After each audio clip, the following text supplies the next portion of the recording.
እንጂ ሁሉም ነገር ጨርሻለሁ።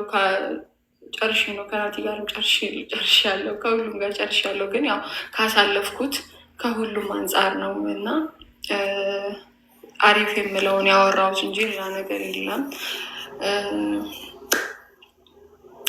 የአብም ከሆነ መልካም ህይወት ይግጠመው። እንግዲህ ያው አብረና ብዙ ነገር ያሳልፈናል። የተረፈ ሁላችሁንም ከልብ አመሰግናለሁ። ነገርን ያነሳል። ያው በነገሮች ተነሱ። እኔም ደግሞ የተሰማኝን ነገር ለእናንተ የተናገርኩት ማለት ነው እንጂ ሌላ ነገር የለም። ሁሉም ነገር ያበቃለት ጉዳይ ነው። አብቅቶለታል። ለማንኛውም ቤተሰብ ወዳችኋለሁ። መልካም ጊዜ ሆንላችሁ። መልካም ቆይታ። እንገናኛለን። አልጠፋም። ከዚህ በኋላ እመጣለሁ።